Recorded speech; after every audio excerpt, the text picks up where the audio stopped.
రీసెంట్గా జరిగిన ఏపీపీఎస్ ఎగ్జామ్లో మనకి ఎకానమీ రిలేటెడ్ ఒక కరెంట్ అఫైర్స్ క్వశ్చన్ అయితే మనకు కనిపించింది.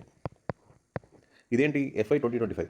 సో దీంట్లో హై ఫ్రీక్వెన్సీ ఇండికేటర్స్ బేస్ చేసుకొని ఏ రంగంలో బలమైన వృద్ధి కనిపిస్తుంది కొనసాగిస్తుంది అని అడుగుతున్నారు. ఓకే, ఇప్పుడు ఫర్ ఎగ్జాంపుల్ ఇదే క్వశ్చన్ మీకు ఆన్సర్ తెలియదు అనుకుందాం. మీరు ఎగ్జామ్ హాల్లో కూర్చున్నారు, ఈ క్వశ్చన్ మీకు ఆన్సర్ తెలియదు. అప్పుడు మన దగ్గర ప్లాన్ బి ఏముండాలి అనేది ఆలోచించండి. ఓకే, ఇప్పుడు ఈ ప్లాన్ బి ఎలా అంటే, ఇప్పుడు ఫర్ ఎగ్జాంపుల్ దీని గురించి మనకు తెలియదు అనుకుందాం కొంచెంసేపు. కాబట్టి ఇదంతా పక్కన పెడదాం. ఇప్పుడు క్వశ్చన్ ఏముంది, ఏ రంగంలో బలమైన వృద్ధి మనకి కొనసాగుతుంది అని అడుగుతున్నారు, అంతే కదా, సింప్లిఫైడ్ క్వశ్చన్. అప్పుడు మనం అబ్జర్వ్ చేయాల్సిందంటే రీసెంట్ టైమ్స్లో అంటే లాస్ట్ 1 ఇయర్లో మనకి ఏ సెక్టర్ అనేది బాగా పర్ఫామ్ చేస్తుంది, దేంట్లో ఎక్కువ మనకి గ్రోత్ బాగా కనిపిస్తుంది అనేది ఒకసారి క్యాలిక్యులేట్ చేయండి. ఫర్ ఎగ్జాంపుల్ వ్యవసాయ రంగం. ఇప్పుడు అగ్రి సెక్టర్ అంటే ఎక్కువ మనకి ఏంటంటే ఈ ఋతుపవనాల మీద ఆధారపడి ఉంటుంది. కాబట్టి దీంట్లో స్థిరమైన వృత్తి ఎప్పటికప్పుడు మనం ఉండకపోవచ్చు. కాబట్టి వ్యవసాయ రంగం మనం ఎలిమినేట్ చేసేవచ్చు. అలాగే పారిశ్రామిక రంగం, అలాగే నిర్మాణ రంగం, ఇది కోవిడ్ క్రైసిస్ నుంచి బయటకు వచ్చి గవర్నమెంట్ ఇనిషియేటివ్స్ ద్వారా కొంచెం పుంజుకుంటూ వస్తుంది. కాబట్టి వీటి మీద కూడా మనకి బలమైన వృద్ధి అనేది మనకు అంతగా కనిపించట్లేదు. సో కాబట్టి ఈ రెండు కూడా మనకి ఎలిమినేట్ అయిపోతున్నాయి. ఇంకా మిగిలిన సేవా రంగం, సర్వీస్ సెక్టర్ అనేది మనకి చాలా కన్సిస్టెంట్గా మనకు కనిపిస్తుంది లాస్ట్ 3 to 5 years నుంచి.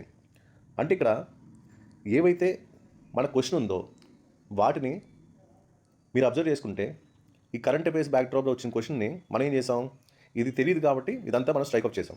జస్ట్ మనకి ఏవైతే తెలుసో వాటి మీద ఫోకస్ చేసి రీసెంట్ టైమ్స్లో జరుగుతున్న డెవలప్మెంట్స్ పరంగా కానీ సెక్టర్ వైజ్ పర్ఫార్మెన్స్ బేస్ చేసుకొని మనం క్యాలిక్యులేట్ చేసి ఒక ఎస్టిమేటెడ్ ఆప్షన్ మనం ఏమి ఇచ్చుకున్నాం, సేవా రంగం ఇచ్చుకున్నాం. ఇలాగా కొంచెం క్యాలిక్యులేటర్స్ తీసుకొని కూడా మీరు రైట్ ఆన్సర్కి అప్రోచ్ అవ్వచ్చు. ఇదంతా ఏంటంటే కొంచెం మీ రీడింగ్ స్కిల్స్ అనేది అనలిటికల్ మెథడ్స్లో ఉండాలి ఎకానమీ చదివేటప్పుడు. అందుకే మీకు చాలాసార్లు చెప్తున్నాను, ఈ ట్రెండ్స్ అనాలిసిస్ అనేది మనకి చాలా చాలా ఇంపార్టెంట్.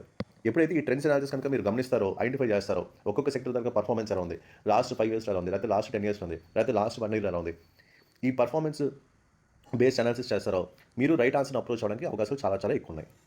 సో ఈ స్కిల్ని మీరు ఇంప్రూవ్ చేసుకోండి ఎకానమీ చదువుతున్నప్పుడు. మన పాలిటీ మెటీరియల్ ఉంది, ఎకానమీ మెటీరియల్ ఉంది. సో మీకు ఏమైనా అవసరం ఉంటే నెంబర్కి వాట్సాప్ అయితే చేయండి, మేడం మీకు డీటెయిల్స్ అయితే ఇస్తారు. అలాగే మనం పర్సనల్ మెంటర్షిప్ కూడా స్టార్ట్ చేసాం. ఆల్రెడీ గ్రూప్ 1 ప్రిలిమ్స్ అండ్ మెయిన్స్కి పర్సనల్ మెంటర్షిప్ ఇంగ్లీష్ మీడియంలో అయితే ఉంది. అలాగే గ్రూప్ 2 కూడా మనం స్టార్ట్ చేస్తాం, తెలుగు మీడియం అండ్ ఇంగ్లీష్ మీడియంలో. అండ్ స్టడీ మెటీరియల్స్ కూడా మన దగ్గర ఉన్నాయి, ఇంగ్లీష్ మీడియం, తెలుగు మీడియంలో. సో ప్రస్తుతం తెలుగు మీడియంలో మనకి పాలిటీ అండ్ ఎకానమీ అయితే ఉన్నాయి. ఇవన్నీ కూడా మీకు ఎగ్జామినేషన్ పాయింట్ ఆఫ్ ఇచ్చాను. బేసిక్స్, అలాగే డయాగ్రామ్స్, అలాగే ఎగ్జాంపుల్స్ని అన్నీ కూడా ప్రీవియస్ క్వశ్చన్స్ బేస్ చేసుకునే ఈ టైప్ ఆఫ్ అనాలిసిస్లో మీకు ఇవ్వడం జరిగింది. కంటెంట్ అంతా కూడా ఇప్పటి నుంచి మీరు ఎగ్జామినేషన్ పాయింట్ ఆఫ్లో కూడా ప్రిపేర్ అవ్వడం అలవాటు చేసుకోండి. రాబోయే జాబ్ క్యాంటర్ మీకు ఖచ్చితంగా మంచి సర్వీస్లో మీరు సెటిల్ అవుతారు.